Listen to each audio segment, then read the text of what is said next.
We've been getting so many questions about infills lately, so I thought it'd be fun to make a video on how to remove outgrown lashes at Infill services.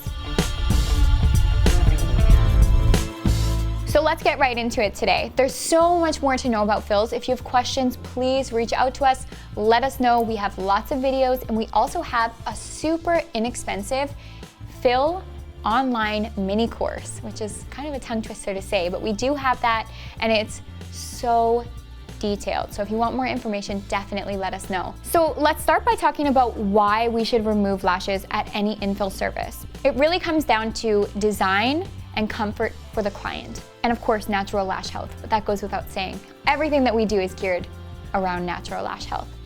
But if we're letting those extensions grow out, we're gonna end up with potentially a root type look along the base of the lashes, where the natural lashes that have grown out and the extensions begin, especially if the client has lighter natural lashes.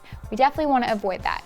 But on top of that, as the lashes grow out, the extensions become weighted. We don't have that root to give us lift anymore. The natural lash will start to droop with the weight of the extensions. So by leaving those on there, the lashes will start twisting and turning and will throw off the design of the set. Not to mention, as they grow out, each side grows out differently. So if your right side has grown in certain areas more than your left side, then your right side's gonna look longer by the time you finish the set than the left side, and the eyes will not look balanced. So just all across the board, it's really important to remove those lashes at every infill appointment. But you can do it with strategy. So let me show you how I remove lashes at an infill service. First things first, you need the right supplies. Today I'm working with our Gold Member Curved Isolation Tweezer and our Slim Boot.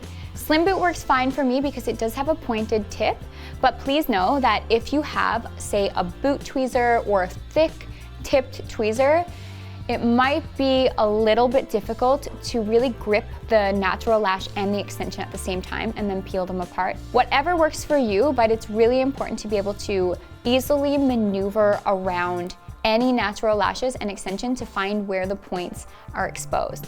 I'll show you what I mean. As I'm working through, sifting through the lashes, I'm looking for any lashes that have grown out more than, say, about 1.5 millimeters.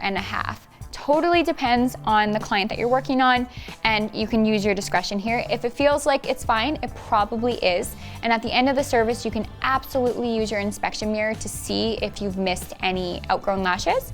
I always do that, by the way.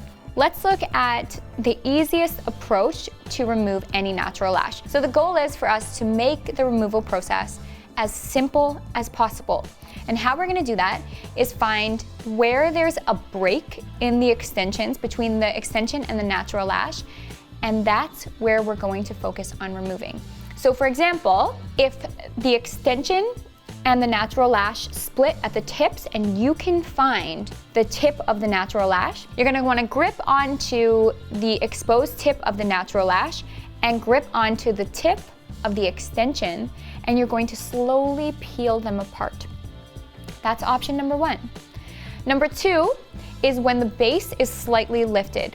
Unfortunately, I didn't get any really good shots of this. I'll show you the closest one that I did get to this today, but my placement is really important to me. So because my placement is so flush with the natural lash, as they grow out, there isn't a ridge for me to just glide my tweezer up the natural lash. But if the base is exposed at all and there's a little bit of a lift between that base and the natural lash, then you can just glide up the natural lash, much like this example, but there wasn't a proper ridge. It does come off quite easily if there is a ridge for you to just slide. So what do we do if the base of the extension isn't lifted at all away from the natural lash, and also there's no tip available to grab?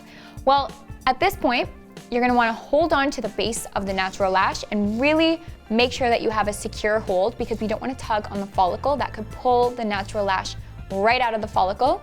Definitely avoid that, but you're holding it into place.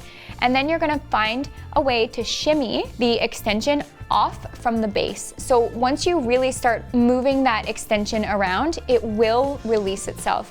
From time to time, it might happen where you do that and a lash breaks off, and that feels awful. But know that those natural lashes will grow back as long as the follicle is not disturbed at all. If the tip of the natural lash gets cut, it's okay. It's not ideal, but it's okay. If you enjoyed today's tips on fills, let us know in the comments below. We would love to hear your feedback. Also, you might have some questions about fills or anything else lash related. Just drop them below. Otherwise, don't forget to follow all of our social media platforms outlined here for lots more tips.